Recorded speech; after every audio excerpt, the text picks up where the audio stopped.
The Demon of Unrest by Erik Larson. Read for you by Will Patton and Erik Larson.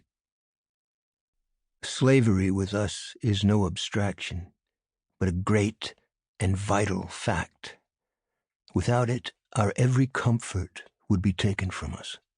Our wives, our children made unhappy.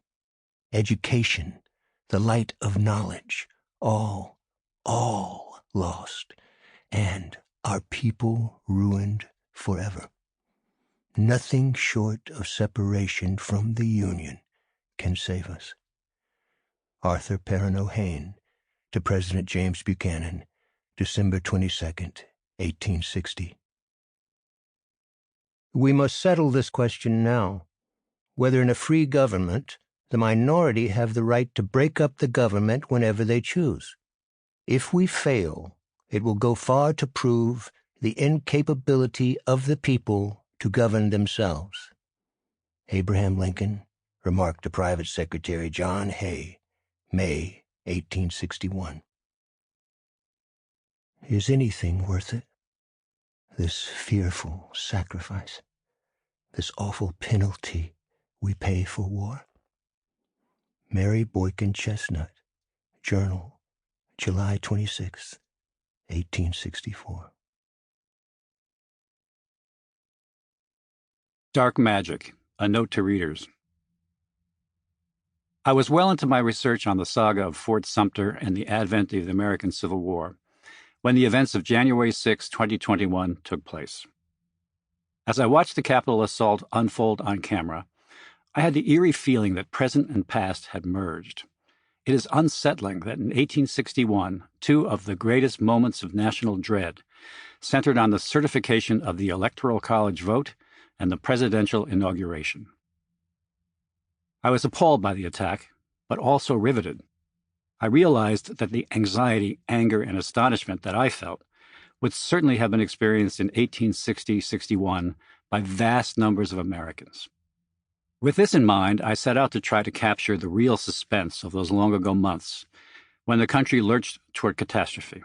Propelled by hubris, duplicity, false honor, and an unsatisfiable craving on the part of certain key actors for personal attention and affirmation.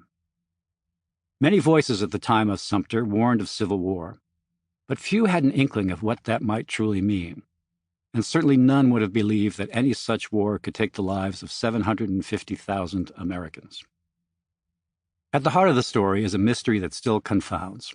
How on earth did South Carolina, a primitive, scantily populated state in economic decline, become the fulcrum for America's greatest tragedy?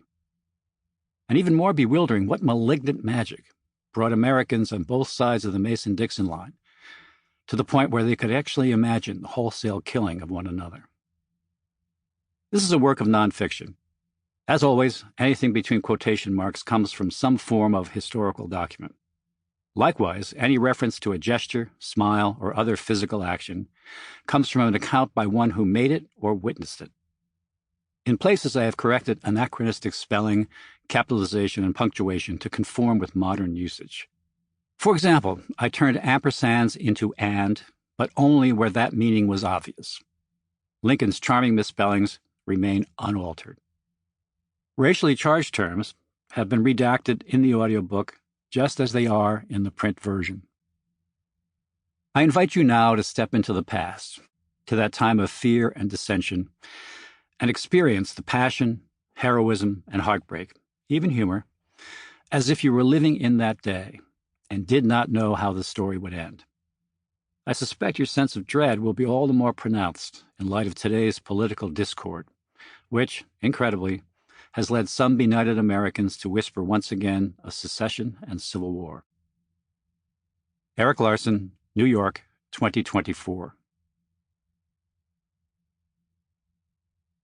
A boat in the dark. The oars were audible before the boat came into view, this despite a noisy wind that coarsened the waters of the bay. It was very late on a black night.